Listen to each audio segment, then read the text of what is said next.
Golkar Malteng buka pendaftaran bakal calon ketua jelang Musda ke-10, simak persyaratannya.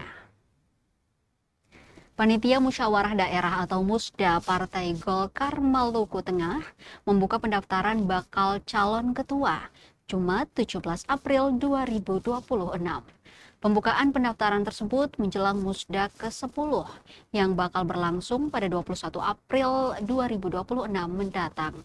Berlangsung di kantor DPD Golkar Maluku Tengah, pembukaan pendaftaran dipimpin langsung oleh Ketua Panitia Musda ke-10, Izak Sitaniapesi. Sitaniapesi menyampaikan kesiapan panitia Musda menjemput momen 5 tahunan partai berlambang pohon beringin itu. Pendaftaran resmi dibuka per Jumat 17 April, di mana pengambilan formulir pendaftaran dimulai pukul 10 pagi hingga 5 sore. Izak Sitaniapesi menjelaskan bahwa verifikasi akan dilakukan secara kolaboratif. Berdasarkan pengalaman pada Musda sebelumnya, tim verifikator biasanya melibatkan Steering Committee atau SC serta utusan dari DPD tingkat 1 dan DPD tingkat 2.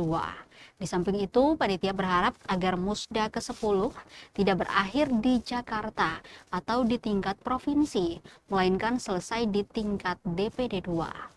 Senada dengan itu, Sekretaris Steering Committee Thomas Ricky Gabriel menuturkan sejumlah persyaratan bakal calon ketua yang dikeluarkan sesuai anggaran dasar dan anggaran rumah tangga atau ADART. Antara lain, 1. Telah aktif menjadi pengurus sekurang-kurangnya 1 periode pada tingkatannya dan atau 1 tingkat di atasnya dan atau pernah menjadi pengurus organisasi pendiri dan didirikan di tingkatannya dan atau 1 tingkat di atasnya.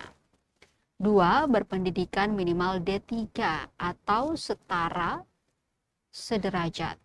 3. Memiliki prestasi, dedikasi, disiplin, loyalitas, dan tidak tercela.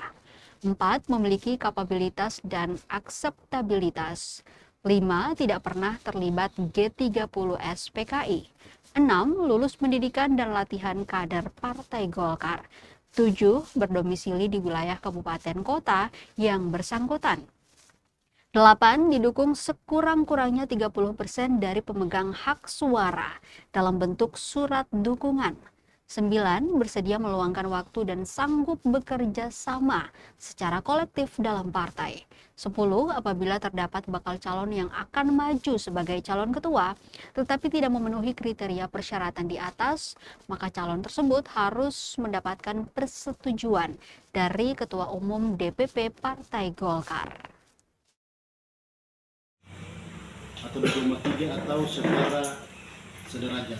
Yang ketiga, memiliki prestasi. Fondasi dukungan itu muncul terhadap seorang bakal calon itu, apakah ketua dan sekretaris menentukan atau dibuat dalam bentuk